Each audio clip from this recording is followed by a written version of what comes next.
Born in Egypt in 1935, Rashad Khalifa grew up and studied in Egypt, and later emigrated to the United States, where he earned a PhD in biochemistry. Khalifa became a naturalized U.S. citizen and settled in Tucson, Arizona. Being dissatisfied with how the English translations of the Quran of that time did not manage to properly transmit the monotheistic essence of the Arabic Quran, Rashad Khalifa decided to translate the Quran from Arabic to English, mainly for local consumption and his family. After translating the first surah, he faced the challenge of translating the first verse of the second surah. This verse only contains 3 mysterious letters: Aleph, Lam, Mim. Since the revelation of the Quran for 14 centuries, the scholars did not know the meaning of these mysterious letters. They left them untranslated in English. Rashad had decided not to go further with the translation unless he understands what those mysterious letters mean first. So he refocused his efforts into decoding the meaning of these mysterious letters, which are called Quranic initials. He decided to put the whole Quran in the computer to see if there are any patterns which these Quranic initials follow. Gradually, a mathematical pattern emerged, based on number 19. Eventually, the evidence piled so much that he realized that he had discovered a superhuman mathematical miracle of the Quran, which he published in 1974. He gained popularity in the Muslim world, where his discovery was published in several magazines and a couple of books of popular Muslim preachers. Realizing that from all the religious books which the Muslims use, only the Quran had this superhuman mathematical composition, this led Rashad Khalifa to conclude that the only religious book we can be sure to have been preserved and guaranteed by God to be protected is the Quran, and therefore all the other religious books, including the Hadith books, which are commonly used in the Muslim world, are not fully reliable. In addition, given that the Quran itself says that the Quran is complete in truth and justice and fully detailed in religious matters, this makes the Hadith books religiously unnecessary. This led Rashad to embrace the Quran alone doctrine, declaring that only the Quran should be used as an authoritative book for religious conclusions. Having adopted a Quran alone stance, Rashad Khalifa soon realized that the Quran, when read alone without reliance on outside sources like Hadith, does not actually claim that God will keep the end of the world completely hidden from humans. The Quran only says that the end of the world will be kept hidden from the disbelievers, but regarding the believers, it says that it will be kept almost hidden, not fully hidden, and even then, it is talking about keeping it mostly hidden from the believers before Muhammad and during the time of Muhammad, but the Quran never says that it will be hidden from the believers after Muhammad. This realization motivated him to investigate when the end of the world will come.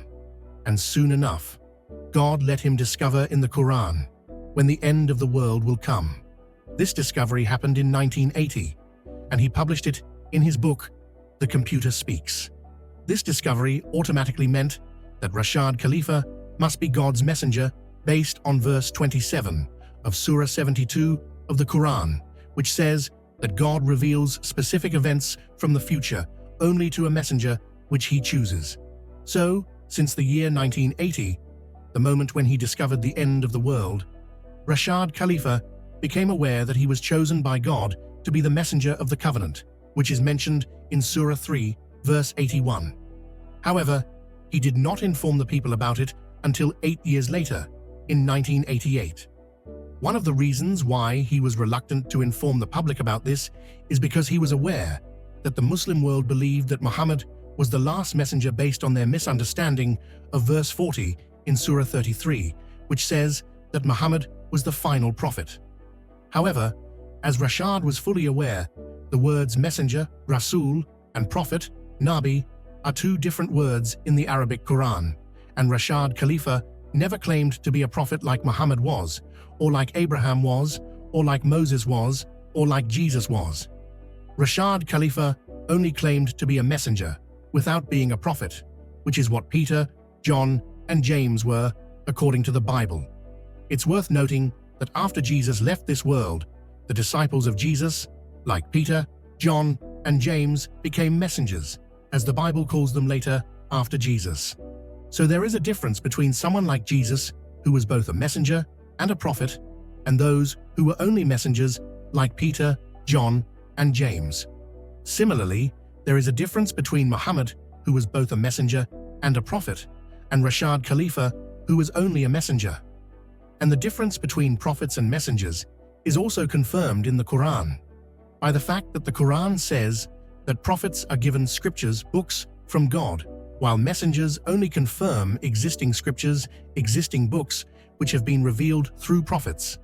And in agreement with this, Rashad Khalifa's role was to confirm the existing Quran and prove mathematically to the enlightened modern scientific world that the Quran is indeed a book from God, as proven by its discovered superhuman mathematical composition.